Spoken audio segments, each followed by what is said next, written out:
Come in? Authority. Oh, okay. Thank you. So I'd like to welcome you and apologize because we're late, but you know that we're never late because we're just fooling around. We're late because we're dealing with important information and important issues. So, once again, I'd like to welcome all of you that are here today, and always, we appreciate the attendance, and I always hope that there would be more students here, and so we'd like to, somehow encourage them either through clubs or through whatever, so that they can be here. Anyway, so there's the welcome, and on the agenda, before we do an adoption of the agenda, we'd like to just change a little bit because on the employee of the month and the presentation, one of the person who's getting the award has to be at a class, and so she's already late, and so I told her that we'd like to move to make the employee of the month the very first thing we do. Is that okay? Bueno, do we need to do a motion for that? I'd like to do a motion to adopt the agenda with the change of moving the employee of the month to the first part. Okay. And the other, I think under tab F, we had a couple of things that we wanted to talk about, didn't we? Yeah, but it's in that order, right? Oh, they're in there anyway, right? We just They're need written to. only, but we can just we pull can them always- off. Yeah. Okay. Okay. That's fine. All right. Motion.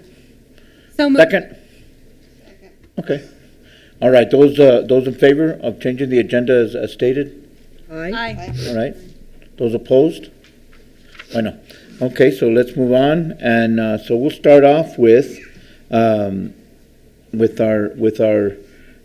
employee of the month presentation.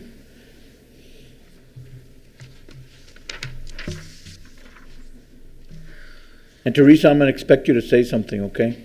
I'm not sure if you want me to, Chris. Chair Chris. Hi, good evening, Whoops. This one. Good evening, everyone. It's my great pleasure to present the new Employee of the Month, Teresa Roybal. I first met Teresa when I started working at SFCC a little over 8 years ago. And although I didn't know anyone here, she welcomed me, and I quickly found out she was the go-to person for any questions I had. She seemed to know everything. Maybe this comes from her grandmother's work ethic. This is a quote from her grandmother: "Trabajas duro y haces lo que te dicen." And Teresa, work hard and do what you're told. Teresa has taken this to heart. She's a troubleshooter. She looks for errors in the system and corrects them. She takes initiative. Communication across all levels is really important to her. Faculty, staff, students, areas of the college that she doesn't report directly to, all of that is within her purview. She loves new challenges, and she frequently gets them. Since 2008, Teresa has not only been on the staff, and she currently serves as Academic Affairs Coordinator, but she's been on the faculty. She's been teaching OFTC Business Software Essentials as a blended class. She has 2 sections, one of which meets tonight. She also has analyzed teaching here from that perspective and believes that blended classes wherein you teach both online and on ground so you have face-to-face contact with students offers the best of both worlds. It's my pleasure to pass Employee of the Month on to Teresa Roybal.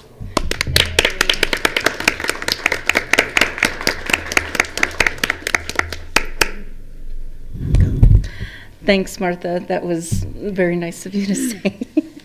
I have been here for 16 years, over 16 years, and I started off working in adult basic education with Chris Sabeta. And he did tell me some few stories. I had no idea that he actually knew myself and my brother when we were very young. And so he could tell you some stories about my brother, not me. He taught me quite a bit, a few things there, especially when I was getting overwhelmed. And you did help me quite a bit working with some of those students in there where I got overwhelmed, and you just had me walk away a little bit and come back and get my thoughts together again. So that was very good, and thank you for that, Chris. So, and I also remember one thing that you and Shirley Villalpando did was give me like a first birthday that I ever had. We didn't celebrate birthdays. Wow. And so Chris, or mine and my brothers anyway, in my family, Chris sang a birthday song, and Shirley made the cakes, and the whole ABE developmental studies got together and did that for me, and that was very nice. I always remember that. Thank you. And so then I got recruited by Dr. Meredith Machen and worked with her for 10 years, and she too was just like my grandmother, a go-getter, and worked very hard, long hours, and I did learn a lot from her. And I remember her always carrying a load of books, and Randy and I were just reminiscing yesterday about Meredith a little bit. And Martha brought up a couple of things. Communication and teamwork is very important to me. I can't do my job without the support of the VPs, of staff, of faculty, other departments, whether it's payroll, Steve Barella's crew, Chris De La Rosa's crew, and anybody from here. I can't do it alone. I need the technical support, and I need the support and the information from everyone. I just got done completing the spring schedule of 2014, wow. And that was from the start to the end. Getting all of that information together to pull it through. There might be some errors, I will confess, but there are some things that I will want to talk to Randy about of what I caught, and I think it was good catching some of these things. So, and it's what I look for, it's what I thrive, and how things work, what processes can we change, and how could we make things better. So, but I think that's all I better say, because I got to go off to class. And teach. And teach. So, Andrea? I just want you to know that I spent the years that I spent here trying to steal you away from Meredith Mason, but she threatened me within an inch of my life, yes. So I had to give it up. I have a comment. I'm very proud, Teresa,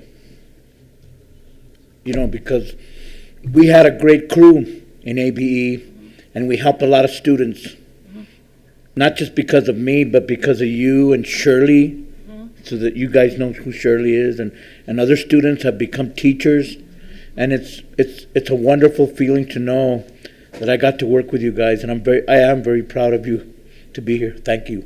Thank you. Thank you. And soon, one day, maybe Sean Mickey will be up here as well as a staff member. He's one of my students. Oh, yay. So, but you still have to turn in your homework, okay? Thank you. Thank you. Board. Thanks, Martha. Have a good day. Should we do the wallgram? And so Barb Mascareñas, is Barb here? No, I'm sorry. Barb is no longer an employee, but I have her nomination for when she nominated Susan Johnson, and Susan was not able to be here tonight to accept it, but on the nomination form, she said that Susan goes above and beyond the duty to set up accommodations for disabled students who are lost. So that's why she nominated Susan, who works in disability services. All right, thank you. All right. Let me get my emotions. I really, even though she's left already, it's so wonderful to work with someone and to just see them stay within the same organization, same institution, and to just see how they've flourished. I'm very proud. I really am. It just wasn't a make you feel good thing. It was really down from my soul, and I really, you guys, we're very lucky to have a lady like Teresa working here. She deserves what she got here. Okay, so we move on to the president's report. Thank you.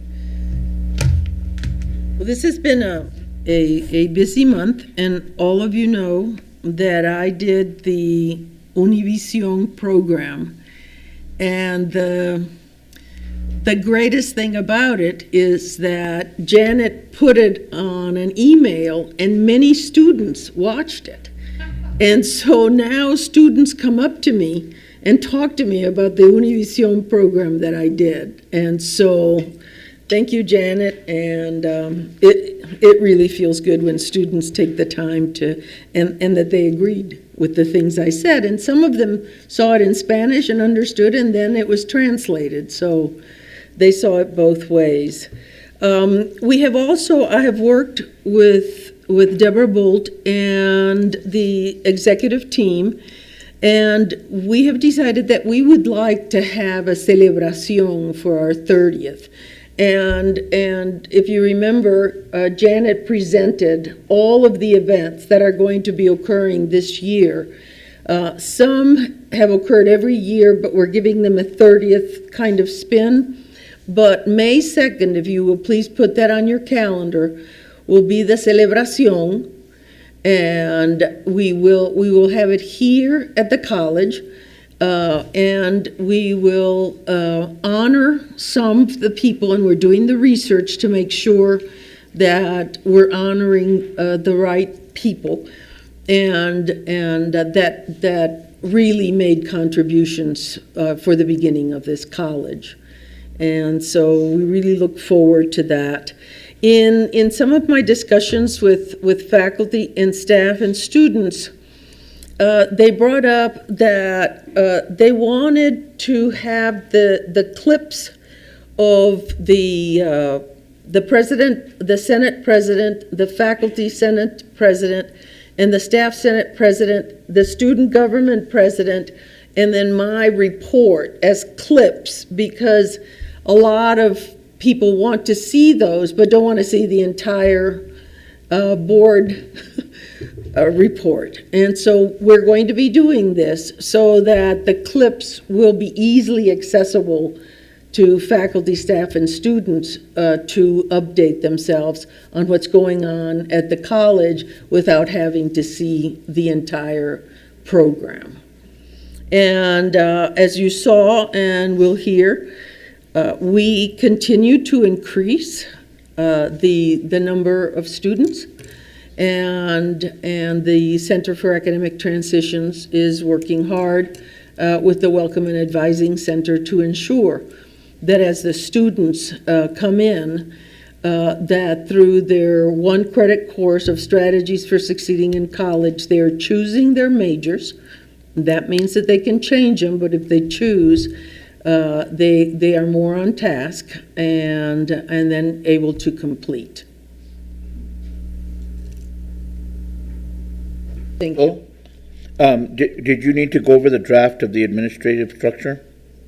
Yes, and if you'll look into it, what I'm proposing is the savings of another $289,000 in administrative dollars. We used to have two vice presidents. Three vice presidents. We had Jackie Virgint, that was in research, and then Ron Liz, who was academic in student success, and then an administration vice president. At one time that was McLaughlin, and another time it was Meredy. So Jackie Virgint had retired by the time I came in, and I thought that it was really important to have a student success vice president that wholly devoted their time to student success instead of having student success and academic affairs. So we switched the vice president of research for the vice president for student success. In July, Meredith Walters retired, and what I have done that I think makes very good sense is I have upgraded the vice presidents and really have looked for very strong people to fill those positions, and therefore can report to the president rather than having a vice president of administration in the middle. So my suggestion is to delete the vice president for administration, and the vice president, the chief financial officer will be responsible for finance, the director of facilities and maintenance, and we have brought in Henry Mignardot, who was at the HED, and he started yesterday. He has had years of experience at Lannell, and is an engineer. Then we would have the chief information officer, and that is Chris de la Rosa, and he has a doctorate in IT and has worked in the Banner system. And we already, with Brian and Chris working together on the Banner system, have been able to get at numbers that previously we could not get. And then have a chief operating officer, and that would be combining two assistant vice presidencies that report to administration. With the savings of the vice president for administration and the assistant vice president making it into one position, we would save over $290,000. And that would go for next year towards faculty. I believe that adding the 8 faculty that we did this year has made a difference to the faculty, has made a difference in the way that they will be able to advise students and have the time to be with them. And my goal early this year is to add 4 more faculty next year. And in order to do that, I need to begin to find the funds to do that. And so I just want to make sure that the board understands that I would have the same relationship with the chief financial officer, the CIS officer that I had with Meredith. So that would not change. It just, the person in between would change. Questions?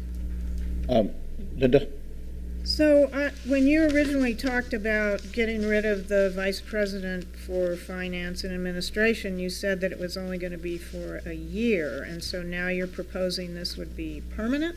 Yes, and why I think I can do that is because I have upgraded the level of person that is taking the chief financial officer and the CIS and the building, the POM. So right now, we don't have a chief operating officer?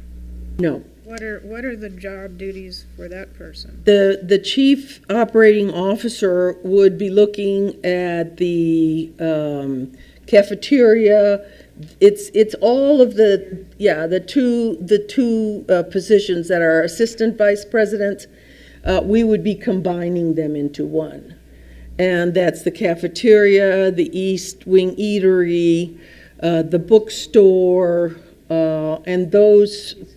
Yeah. So Basically auxiliary services? Pardon? Basically auxiliary services? Yes, auxiliary services. So is there a job description for that now? Not yet, because I wanted for you to Oh, approve it has to be approved by everybody. Yeah. So, And so this is the first present, I'm presenting to you as a draft. Right.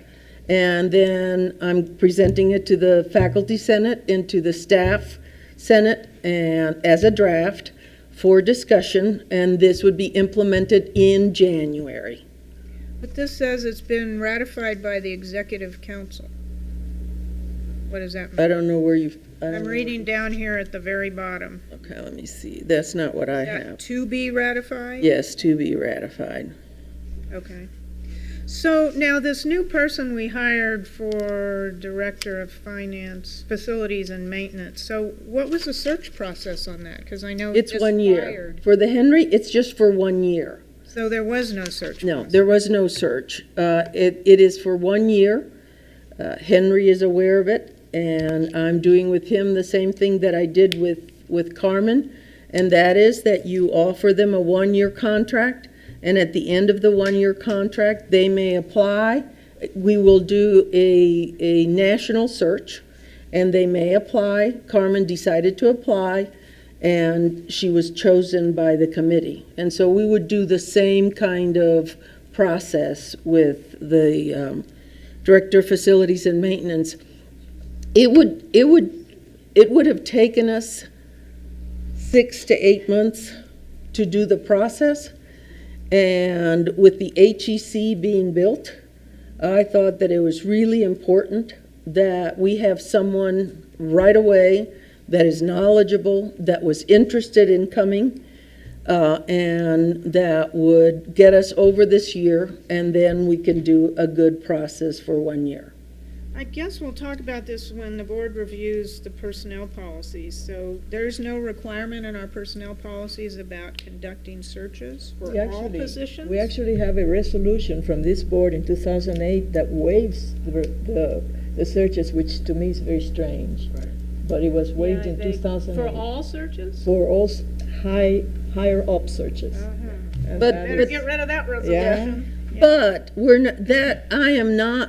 we are not getting rid of the searches because I deeply believe in the searches. But if you want to have an open position for 8 months when you're building the HEC center, that would have been too risky. And since Henry had approached me and said, I would be interested in looking at SFCC as an option. And then I received his resume, and in it he had been head of facilities for Lannell. He was an engineer, and he was in charge of the capital. He was director of capital outlay projects at the HED. So we're getting someone that is very familiar with the HED process, that has been in charge of facilities, and what he has is a 1-year contract, the same thing that I did with Carmen. Martha? The chief financial officer, Mm-hmm. does that position, since we haven't seen the job description, I don't think for that either, does that position engage the separation of duties that is so important to the Yes. fiscal process between the president and the finance? Yes, it does. Yes, it does. And I checked with our auditor to make sure, because I knew that that was important to you. And what he said is, Merity reported to you, as the CFO is going to be reporting to you, so there's no difference. What makes a difference is the responsibilities that the person has in their job description. So I would be happy to provide that for you. Thank you. Right. Thank you. Any more questions? Is there anything else, Dr. Guzman? Nope, that's it. Thank you. Ana? All right. So, Donna, do we have any public comments? We do. Matt Sherman?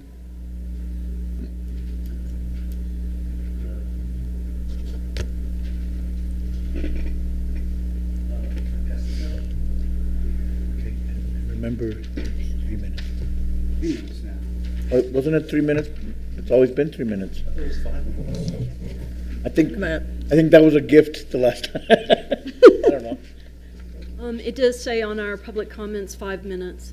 It's 5 minutes? Yes. I'm sorry. That's okay.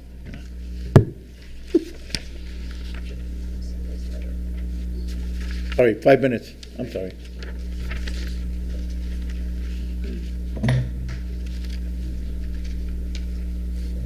Thank you for allowing me to speak. Please review my complaint when you have time on student government and advise on what you feel is correct. I'm trying to work within the system, and I've spoken with President Mickey about what I just handed you. The second thing I'd like to talk about, and in addition, that thing I just handed you, it talks about Earth Week. You were talking about celebrations for the 30th year anniversary. Yes. I'd really like to encourage you to make plans for Earth Week and Absolutely. collaborate with student government and other departments to try to get a group effort this year. Thank you. You might be able to plant 30 trees, That sounds great. okay? We'd love to do that. The plastic bottle ban is being developed now with staff and faculty, Senate, collaborating with student government. Representatives from faculty and staff Senate came to student government last week and stated their views, and I'm doing everything I can to incorporate their views into the document to build a consensus, a document based on consensus, and then we would like to forward it to you, and hopefully we can all agree on that document and make it official for Santa Fe Community College. I wanted to thank you for bringing in Soren Hermanson. I thought he was great, and my thoughts were that in Europe, prices for energy are 2.5 to 3 times more than they are in the United States, because there's a lot of reasons why, but I think it has to do with lobbying and policies in America being a little bit more pro-corporate. Some things I'd like to talk about in November board meeting are some long-term ideas, such as food and energy security, and working with the city of Santa Fe to increase the recycle rate from 10%. Recyclo is a publication from Santa Fe, New Mexican, 2 years ago, talking about how the recycle rate in the city is 10%. And I think that there's got to be a connection somehow to get that number up. And I think Santa Fe Community College, helping the city to do that, would be a really good long-term goal. And I just want to throw it out there. That's pretty much it. I hope to talk more in discussion mode in November, and maybe we can take the sustainability plan that was really big in 2009 and try to continue some of the good things and add other things such as zero waste to it. Thank you. Thank you. Thank you, Matt. I have I don't know what we can do, but I know that when there's public comment, we don't have an interaction. No. And so, should Matt consider being on the agenda? I mean, is that something that is something that should be done? Or, I mean, how can we deal with it so that it becomes a discussion, like you said, rather than just a one-sided listening session? And whether it be positive or negative, I'm not on any side here, but I want it to be open enough so that you do the right thing, so that you have that freedom. So does he get on? Does he get on the? That's a question I'm asking. I guess more Linda, because she has the experience as a board member the longest. But I mean, any one of you that would know the answer to We that, can put anybody on the agenda we want to. right? And do they have to make the request Well, I believe Matt has made a request to be on the agenda. to be on the agenda? Has that happened, Donna? He's filling out, I've sent him the agenda form to fill out as everyone fills it out, and he's going to turn that back in the beginning of November. Okay. So, All right, We thank have you. deadlines. We have deadlines that have been established for a long time of what has to be in by what, so that Donna can fill the agenda. Okay. And so now Matt knows You by know that, when right? he's supposed to, so he will do that. All right.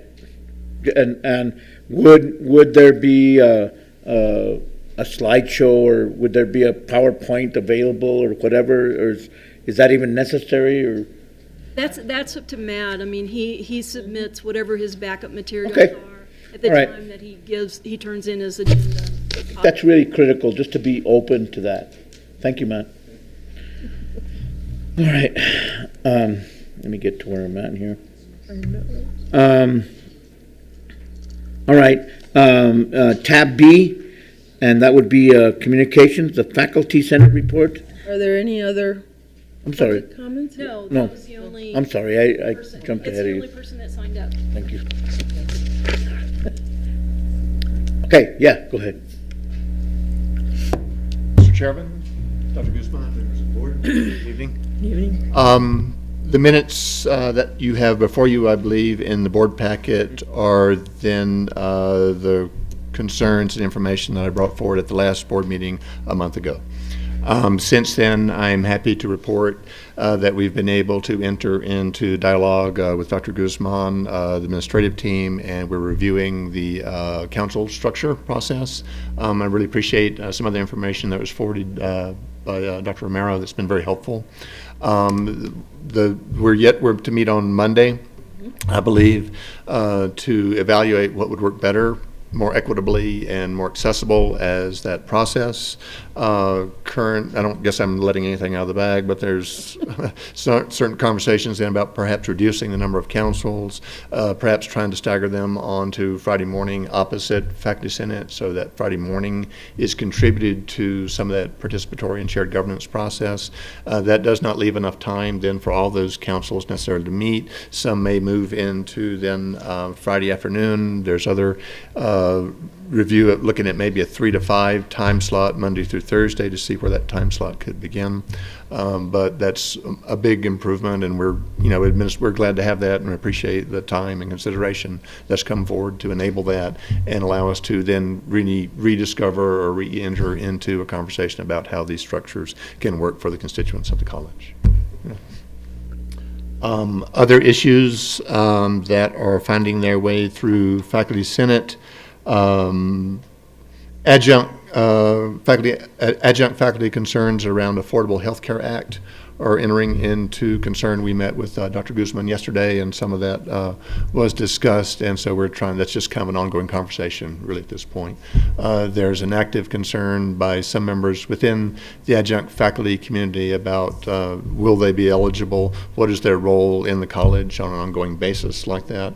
The role of that constituency, I think, is always something of a challenge, and so then in the communication that Faculty Senate had addressed to Dr. Guzman and the board last March has been followed through on, and now Jill Carlson, who's the new, I say AQUIP officer, but I think her actual title is Director of Assessment and Accreditation. And so then we're in a conversation with Ms. Carlson and Mr. Morimoto about investigating whether to do an AQUIP action project that evaluates the college's relationship to its adjunct constituency. And the idea then to do that is to see memorialize in some type of formal process of what the role of these people teaching at the college do for the college and what that relationship is. There's a broader concern nationally that some of the adjuncts have located or have identified and are interested in, seeing where that role falls for them here, really. I've been with the college for 14 years, and perennially, the role of adjuncts percolates into the consciousness of Faculty Senate. And it's not something that we as a body have been able to satisfactorily address in that time, and moving it to an AQUIP action project, which has not been approved yet, but we're in the initial part of process on that to see if that can be addressed, and Santa Fe Community College can take kind of an active role in addressing some of those needs. With every turn of that perennial reoccurrence of that concern, and I can count this as the third iteration of this to be voiced rather clearly within Faculty Senate over the 14 years that I've been in service with the college. Each group of those adjuncts thinks that's the first time, and they're the ones only in that role discovering that. And so we're trying to encourage the college to, realize that and see if we can't address or, make this constituency feel more engaged or more, part of the team and that. And I think that more or less captures the main issues that have been before us since last we met a month ago. Is there any questions or concerns that I can help with? Well, just as a side comment, I went to a national conference for boards of community colleges, and in one of our meetings, they were talking about increasing faculty, and I was very proud to say, and then that we have increased the faculty, Yes. and that now that I just heard that as we're doing a restructuring here, that we would increase the faculty even more. That's a national thing. People are really, the other community colleges and boards of directors are really seeing that, that's really the focus of everything. If you have a great faculty and if you've increased the faculty, it's going to make your school so much more successful and effective and stuff. So Yeah. I'm just, that's the thing. I was very proud of the college, and I was really bragging in that workshop of how we've increased our faculty, and now that I heard that we're going to do it possibly even more, I just wanted to mention that to you. Yeah, So that great, thank you. it can Yeah, be, we're very appreciative of that and the effort that took to get there.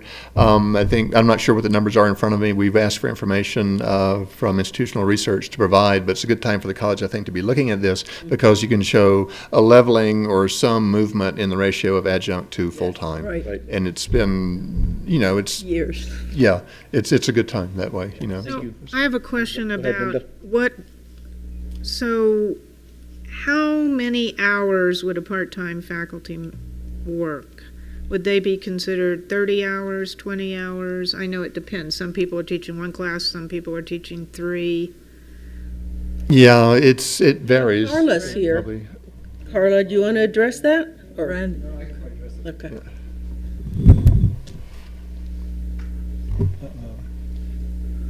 Board Member Single, right now our policy says an adjunct faculty member is not supposed to teach more than 9 credit hours per semester.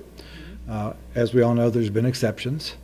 A lot of exceptions. There's been a lot of exceptions over the years, but we're trying to enforce that policy at this point in time and deal with real exceptions, not exceptions being the rule. That is the current policy. So when we look at full-time, part-time employees, I guess we don't attribute a number of hours a week, or do we? Yes, we do. So what the reason, and so the plan is right now, if a person teaches 9 credit hours, we assume that it's 3 hours of work time per credit hour taught, so that's 27 hours Okay. per week, which is still under the 30 hours Right. before they become eligible Right. for benefits. And that's, this has been looked at nationally. My understanding from talking with some of my counterparts at a recent meeting, we may have a waiver since we're a large employer, till January of 2015, before we have to implement. That's still questionable, but we're still trying to see how to deal with this because there's a lot of the rules and regulations. Right now, if somebody was teaching more than 9 credit hours, they're eligible for health care in January, theoretically. But if they aren't teaching in January, they're still eligible. Based on the new regs? Yeah. So Well, there's some that- things has to be worked out on that. Whereas if a person's a regular employee and quits for whatever reason, they would be off the healthcare system in January. So they've got some things they've still got to clean up. They're working on them nationally. Right. And what we suggested when I talked with the faculty senate is that I'm going to call Secretary Garcia and see if he can give us somebody that's a real expert in this, so that we can bear more expertise into what our policies are than just kind of reading the law and trying to follow it. Martha? There was a great deal of discussion at the ACCT conference. There were several major sessions on the Affordable Care Act. And while the feds have not yet determined what the ratio of hours to credit hours taught. There were a number of institutions who have actually put in place their own policies in anticipation of what that would come, because as it now stands, I believe penalties begin to be assessed in February. So that was one of my questions about where were we on that. So when you talk about 3 hours, you can teach 9 credit hours and 3 hours of preparation time or actual time. To make the 27 is still less than the 30, but if you do a waiver, you automatically are buying benefits at the way that the schools are interpreting it, lacking regulations from the Fed. What do you mean buying a waiver? A waiver? What do you mean? Well, if a faculty member teaches more than the 9 credit hours. Right. Then they become, Then quote, they be- full-time. Then they That's right. become, well, here, yeah, they become full-time according to the. Yeah. Well, they don't become full-time, but they are able, they should receive the health benefits. Yes. and- Full-time. and the feds will consider them full-time Yes. at 30 hours. Yes. The other concern that I had about the Affordable Care Act is what we're doing about employees who are making, who are not making enough money to, who are, I don't know if they're grandfathered, I don't know what the term is, but who are eligible and for whom the institution has to provide medical benefits. And I don't know what the, I don't understand your question. Well, yeah. let me address that. So there's two different things. They're competing with each other right now. One, now under state law, the college is mandated to pick up a certain percentage of healthcare costs based upon where your salaries are. The lower your salary is, the higher the percentage. But in the Affordable Care Act, if you're below a certain percentage, it's different. So Well, we've got to if get you're- that straightened out If too. your co-payment exceeds 9% of your total Right. salary, Yes. then you can go to the exchange. Correct. Which may or may not be cheaper. But you might get a subsidy. I mean, and we do have, our lowest wage is in the $10 an hour range. Yes. So people would definitely be eligible for subsidies within the health insurance exchange, which might very well be cheaper than. Maybe cheaper. But the What they institutions pay. have got to provide information about the exchanges Mm-hmm. that are available to those employees. Once we know. Yeah, I think that's going to, at some point, there's going to be an exodus, I predict, into HR, looking for somebody to help to sort this information out Yeah. on our end. There's no doubt. And then I think we should try to be proactive and be prepared to either like assist in that or steer to the right direction. Exactly. Well, we were supposed to send out a notice to everyone. We did. Did we do that? Yeah. Okay. Andrea? My question has to do with accreditation. How does the agency look at the number of hours taught by part-timers? Do they have a limit?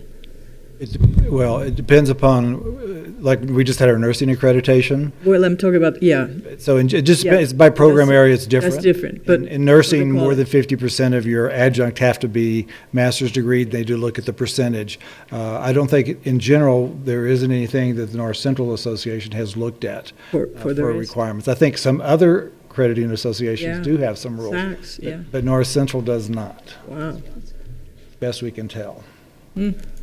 Because it didn't come up in our last accreditation visit. We thought we were pretty high on our adjunct faculty percentage.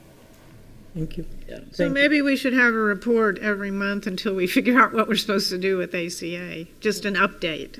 Yes, and this is one of the things I haven't had a chance to talk to Dr. Guzman about, because I was in a meeting last week. Kathy, Board Member Keith was there, along with some other people from the UNM branches, and I got some feedback on what they're looking at, and I was going to propose we put together a sort of a team, because it affects not only HR, the budget, and academic affairs. So we were going to try to put something together to try to do some research on some of the national initiatives. There's some guidelines that have been put out by some national associations, and I'm waiting for copies of those to come to me. So And I'm sure we have employees who don't elect to have our insurance, and they may be uncovered, and they have to have insurance Correct. or pay their fine. Correct. starting. And, we do have a lot of our adjunct instructors, even who right now teach more than the 9, who are covered through their other, Right, a spouse. or their other employment. And a lot of ours are happening right now in our nursing program because of the Yeah. clinical Oh, yeah. hours. Okay, and most of them are working full-time at the hospital, so they would be exempt from some of the requirements. Without a carefully defined policy, we're subject to penalties. Right. Okay. Is that it? Thank you. Thank you. Thank you. Thank you all. Randy, thanks. Staff Senate report?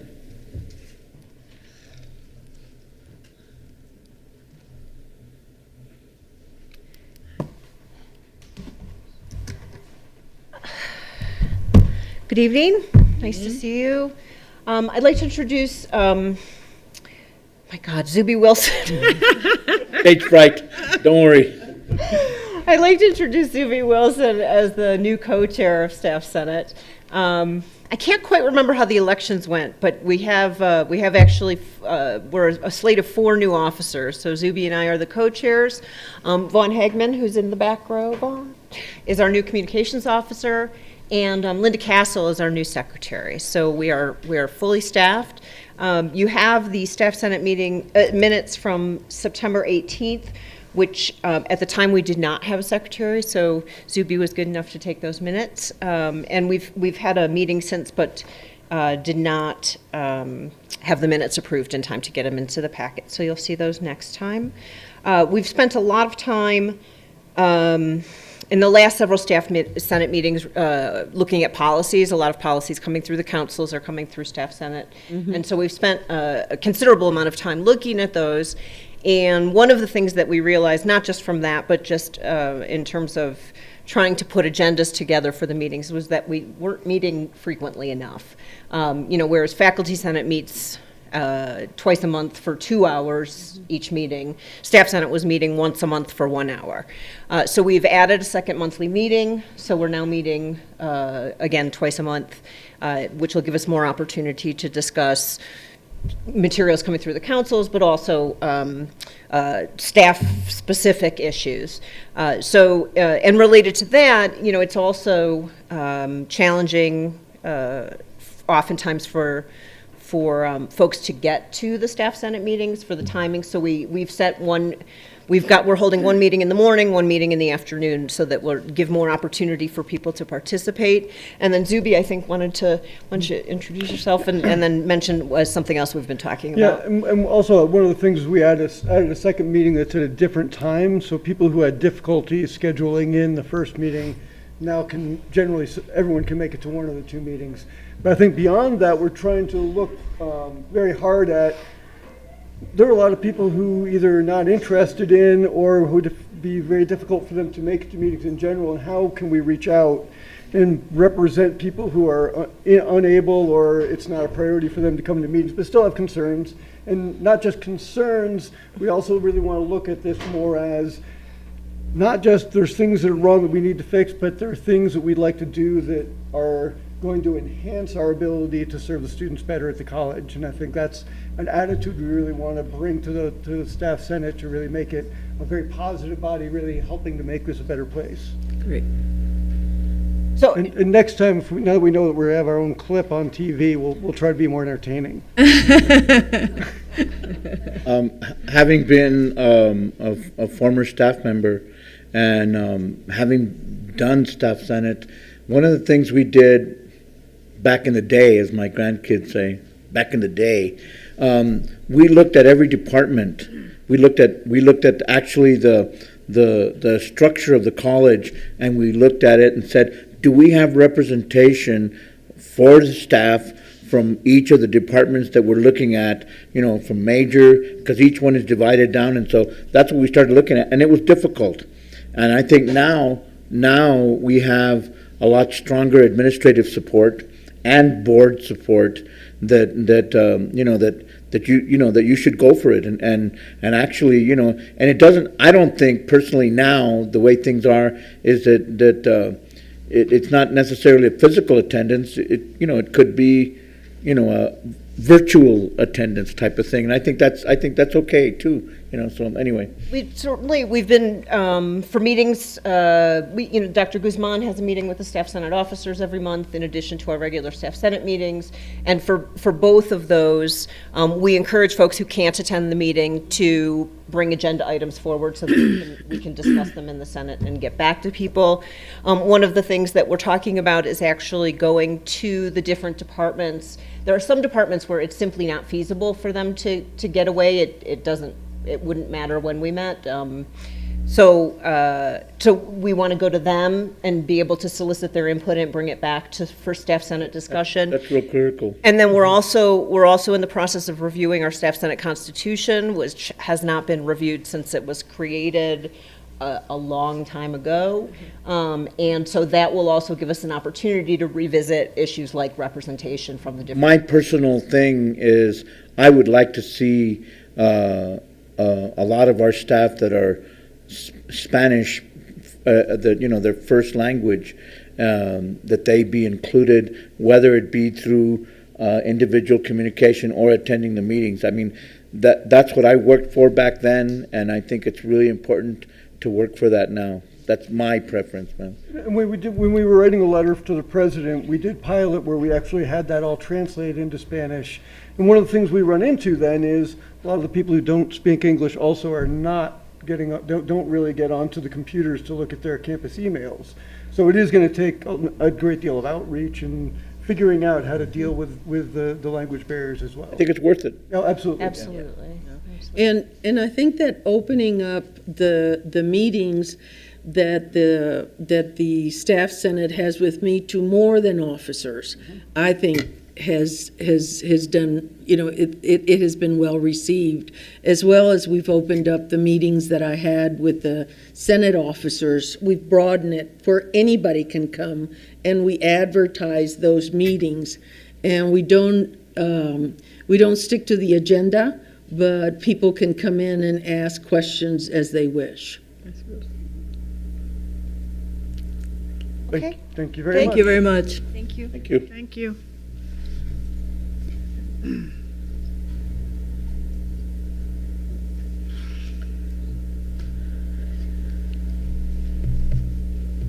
See, it's not like paper. You gotta, what turns off by itself and you gotta find it. Okay. Student government report? Good evening, everybody. I have a little list I want to say.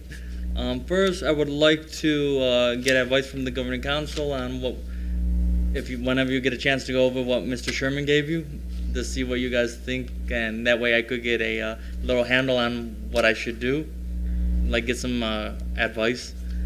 Then there is no SGA meeting tomorrow because of the midterm.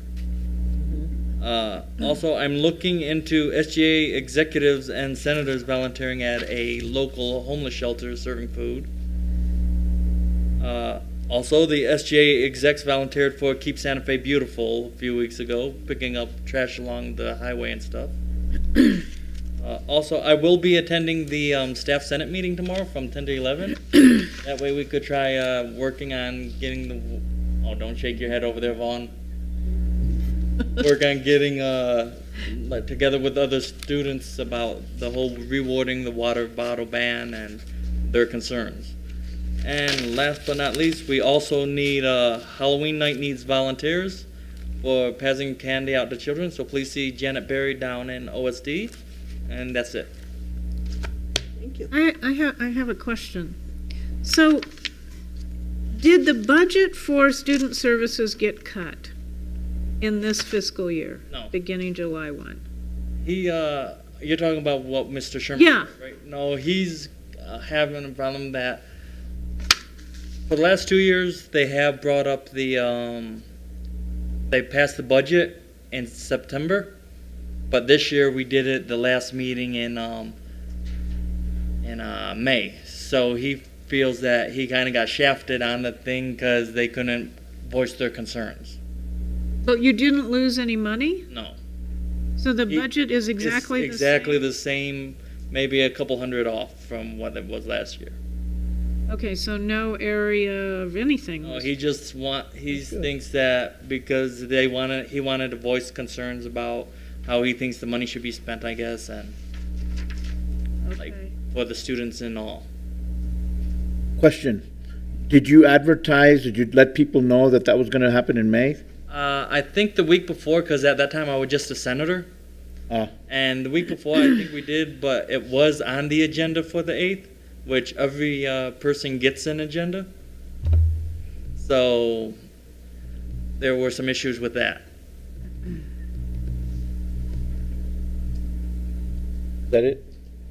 Any Yeah. questions, or? Thank you. All right. Thank you. You're welcome. All right, we need to do tab C, approval of consent agenda, work session on September 17th, regular board meeting from September 17th, and do we also do matters related to the board policy, or Yes. do they get approved separately? Well, Separately? Okay, so the first two, under 7A, do we have a motion? I so moved. All right, second? Second. All those in favor of the approving the consent agenda on the minutes, the work session, and the regular board meeting? Aye. Aye. All those opposed? All right, passes. Well, there And- are no policies, so. And well, it says Santa Fe admissions It's down here. of international No, there's a students final policy. reading. There's a final reading of the admissions of international students. But it's not anything that we need to approve. It says we need to, Yes, we need to approve it. okay, It's the final wait. reading. Well, it's not here in this section. It is. It is the final, on tab C, number 7, is letter B. That's why I was concerned that we didn't approve the whole thing. Yeah, I move approval. I second. all right, did you, we have a second, a motion and a second. Do we have discussion? I just want to thank Dr. Gonzalez for softening up the word alien. But it's still there, but in. Well, but it's not her fault. It's not her fault. Why didn't you add the Milky Way? Okay, all right, so those in favor? Aye. Anyone opposed? Thank you, the motion passes.